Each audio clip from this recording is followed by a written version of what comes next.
तो गाइस आपका chatty bro आ चुका है फिर फेक न्यूज तड़कते भड़कते न्यूज वीडियो के साथ। तो गाइस वीडियो में हम बात करने वाले एलिफ यादव वर्सेस मैक्सटन के बारे में। तो भाई इन दोनों के बीच में जो फाइट हुई थी एंड उसको लेकर मैक्सटन एक वीडियो अपलोड किया एंड वहां पे वो पूरे मैटर को एक्सप्लेन किया एंड वो ये बताया कि कैफे एलिफ यादव ने उनको आते ही मारा, मतलब कि उनको उनसे मारपीट की आते ही। एंड इसी के साथ वो ये भी बताया कि भाई वो एफआईआर किए थे मुंबई थाने में, वहां पे उनकी कोई भी सुनवाई नहीं हुई क्योंकि एलिफ यादव ने पैसे देकर एफआईआर बदलवा दी एंड काफी सारे आरोप लगाए एलिफ यादव के ऊपर। एंड वहां पे वो क्या कुछ कहे आप लोग देख सकते हो। तो मैंने आज ये तो देख लिया, अगर आपके पास पैसा हो तो आप एफआईआर भी बदल सकते हो और इस चीज़ को प्रूव करूंगा। पर उससे पहले लड़ाई किस बारे में हुई, क्यों हुई, हम इस बारे में बात नहीं करेंगे। मैं सीधा पॉइंट पे बढ़ता हूँ। एलविश ने जो लोकेशन दी थी वो उसके घर की लोकेशन थी या फिर किसी के तो घर की लोकेशन थी, और मेरा इंस्टिंक्ट बोला कि मुझे उसे अपने लोकेशन में बुलाना चाहिए जो एक पब्लिक लोकेशन हो। अब मेरे को यही था भाई कि जो भी गलतफहमी है डिबेट से सॉल्व करो। अगर आपको लगता है आप सही हो तो आप डिबेट करो, मेरे को लगता है मैं सही हूँ मैं डिबेट करूंगा। तो कुल मिला के शब्दों से ही जीतना था इस चीज को, और मैंने पूरी तैयारी की थी। मैंने वहां पे सोफा वोफा सब लगाया था कि जब एलविश भाई आएंगे तो वहां बगल में बैठेंगे, ये वो फलान ठिकाना। लेकिन जैसे ही वो आए, एक तो अटैक करना शुरू कर दिया, ऊपर से बहुत सारे बंदों के साथ आए। ऊपर से ये भी नहीं था कि वन ऑन वन फाइट हो, उसके साथ उसके कुछ बंदे थे वो भी मदद कर रहे थे उसकी। इस तरीके से मदद कर रहे थे कि मैं कुछ कर ही नहीं पा रहा था क्योंकि मेरे को दो तीन लोगों ने पकड़ लिया था अगल बगल से। अब जब लड़ाई हुई, लड़ाई के बीच में ही एलविश ने मेरे को लगभग ये अपने घुटनों से नाक पे मारा, कई बार हाथों से मेरे सिर्फ मुंह पे मारा। और जब मारा उसके बाद उसने बगल से एक फोन भी उठाया जो दूसरे एंगल पे रिकॉर्डेड है, और फोन से मेरे स्पाइन पे मारा। और आप सभी को पता है अगर स्पाइन पे गलती से भी स्पाइन टूटता है तो आप जिंदगी भर के लिए लावारिस हो सकते हो, अपाहिज हो सकते हो। तो उसके बावजूद उसने मारा मारा, और उसके बाद उसने क्या किया, जान से मारने की धमकी भी दे दी। अब जान से मारने की धमकी एक दो बार नहीं दी, मल्टीपल टाइम्स दी। कम से कम जितना मुझे पता है 3 बार तो दी ही थी उसने धमकी जान से मारने की, और ऑफ कैमरा भी उसने कई बार जान से मारने की धमकी दी। अब ये सब होने के बाद जब लड़ाई वड़ाई खत्म हो गई तो उसके बाद वो वापस जा रहे थे, तो वो जो बंदे लाया था उनमें से कुछ बंदे मेरे को, मतलब होता है ना एक प्यार से धमकाने वाला सीन, कि भाई सॉरी बोल दे, क्यों ले रहा है पंगे ये वो। भाई मैं तो अपने चीज़ों पे अटल था, मैंने बोला मैं सॉरी तो नहीं बोलूंगा क्योंकि मैंने गलती तो की नहीं है। उसके बाद एलविश ने भी थोड़ा ट्राई किया था सॉरी बुलवाने के लिए, लेकिन मैंने उसको भी सॉरी नहीं बोला। और ये सब जब हुआ तो शुरू में मेरे को लगा मेरे को सिर्फ यहाँ चोट आई है क्योंकि मेरे को कहीं पे भी दर्द फील नहीं हो रहा था। तो मेरे को शुरू शुरू में सिर्फ यहाँ चोट आई। उसके बाद 1 डेढ़ घंटे बाद मेरे को यहाँ पे दर्द होना शुरू हुआ, और फिर 2 से 3 घंटे बाद मेरे पूरे स्पाइन में दर्द होना शुरू हुआ। और इस तरीके से हुआ कि मैं सो ही नहीं पाया। सुबह 4 बजे मैंने सोने का ट्राई किया था, मैं दोस्त के घर साकेत गया हुआ था, मैंने सोने का ट्राई किया, अनफॉर्चुनेटली मैं दर्द से सो ही नहीं पाया। उसके बाद हम जब दर्द हो रहा था तो हम गए वहां पे मैक्स हॉस्पिटल साकेत के मेडिकल निकलवाने। तो उन्होंने मना कर दिया विदाउट एफआईआर नहीं होगा।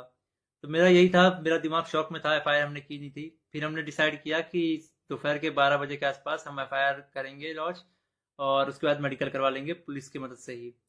तो हम गए एफआईआर करने। अब जब एफआईआर करने गए तो हमने पूरा बता दिया कि भाई ये सेक्शन लगाना है, अटेम्प्ट टू मर्डर है, साफ साफ दिख रहा है। तो वो जो एसएचओ थे उन्होंने बहुत अच्छे से बात की। उसके बाद एसएचओ अपने इंस्पेक्टर के फोन में कॉल करते हैं, बोलते हैं कि पूरा इसको ना पब्लिक मत करना, गुप्त तरीके से रखना, हम लोग गुप्त तरीके से लड़ेंगे। मेरे को तभी डाउट था कि एफआईआर को दबाने की कोशिश की जाएगी, और वही हुआ। अभी मैंने एक आर्टिकल पढ़ा जिसमें एलविश के ऊपर एक भी वो सेक्शन नहीं लगा जो मैंने एफआईआर में लिखवाई थी। अटेम्प्ट टू मर्डर का एक भी सेक्शन नहीं है उसमें। तो कुल मिला के मैं क्या समझू, अगर आपके पास पैसा हो तो आप एफआईआर भी बदल सकते हो।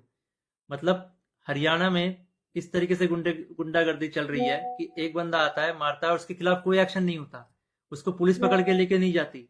यहाँ पे इस बात को 24 घंटे हो चुके हैं और वो बंदा अभी हंस रहा होगा कि उसको कोई पकड़ के नहीं ले गया, उसको फर्क ही नहीं पड़ा होगा।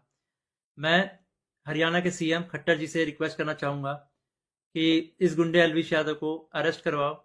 इसका बैकग्राउंड बहुत खराब है, जिस तरीके से ये यूथ को इंस्पायर कर रहा है, वायलेंस को प्रमोट कर रहा है, उससे साफ साफ पता लग रहा है यूथ बहुत गलत वे में मोटिवेट हो रही है इससे, और ये चीज़ बहुत ही खराब है। तो खट्टर जी, मैं इंडिया के कानून पे बहुत भरोसा करता हूँ, लेकिन अगर यहाँ पे नाइंसाफी हुई तो एक तरीके से बहुत सारे लोगों को ये तो समझ में आ जाएगा कि इंडिया का कानून सिर्फ गरीबों के लिए बना है, अमीरों के लिए नहीं बना है। तो मैं नहीं चाहता कि ये कानून भी, ये एफआईआर भी दब जाए। और साफ साफ पता लग रहा है दबाने की कोशिश की जा रही है इस एफआईआर को। अगर ये FIR दबता है तो ये इंडिया के कानून की हार है। मैं आप लोगों से रिक्वेस्ट करूंगा, गुरुग्राम पुलिस को और खट्टर जी को इस ट्वीट में टैग करो और उनको रिक्वेस्ट करो कि एलविश यादव को जितनी जल्दी हो सके, इस गुंडे को जितनी जल्दी हो सके अरेस्ट करा जाए। क्योंकि अगर कोई भी ऐसे मार के निकल जाएगा और फिर अपने स्टोरी में डालेगा कि भाई वर्क डन, तो खुल्लम खुल्ला यही है कि वो वायलेंस को प्रमोट कर रहा है और उसको पता है कि उसका कोई कुछ नहीं बिगाड़ सकता। तो एक तरीके से ये इंडिया के कानून की हार है। तो अभी जो मैं FIR लिखवा के आया था, मुझे उसकी कॉपी भी नहीं मिली और मुझे लगता है मिलेगी भी नहीं। बोला तो वैसे सुबह मिल जाएगी, लेकिन आई डोंट थिंक सो, क्योंकि आर्टिकल में साफ साफ दिख रहा है कि FIR के जो सेक्शन है वो बहुत अलग किए गए हैं। तो इंडिया के कानून का मजाक ना बने, तो आप लोगों से एक आखिरी बार रिक्वेस्ट है, CM खट्टर जी को गुरुग्राम पुलिस के ऊपर टैग से टैग किया जाए ताकि ये मामले को वो लोग सीरियसली ले। इन द एंड अगर इस बीच में मुझे कुछ भी होता है, मेरे पे कोई भी जानलेवा हमला होता है, इसका जिम्मेदार एलविश यादव होगा या फिर उसके दोस्त होंगे या फिर गुरुग्राम पुलिस होगी जिसने मेरे FIR को पूरा का पूरा बदल दिया और पता नहीं क्या FIR लिख दिया। और ये इंडियन कानून की बेइज्जती है, ये तो मैंने देख लिया। कुछ नहीं भाई, अगर तुम्हारे पास पैसा हो तो कुछ भी कर सकते हो, ये तो मैंने देख लिया भाई। तो होप करता हूं कि आप लोगों को ये वाला न्यूज वीडियो पसंद आया होगा। अगर वीडियो पसंद आया तो वीडियो को एक लाइक कर देना एंड चैनल पर नए हो तो सब्सक्राइब कर लेना। आप लोगों को हमारे चैनल पर ऐसे ही तड़कती भड़कती न्यूज मिलती रहेंगी हर टाइम, ठीक है? तो सब्सक्राइब कर लेना, कंजूसी मत करना। तो हम आपसे मिलते हैं फिर से किसी न्यू तड़कते भड़कते वीडियो के साथ। तब तक के लिए बाय बाय, जय हिंद, जय भारत, वंदे मातरम, जय श्री राम।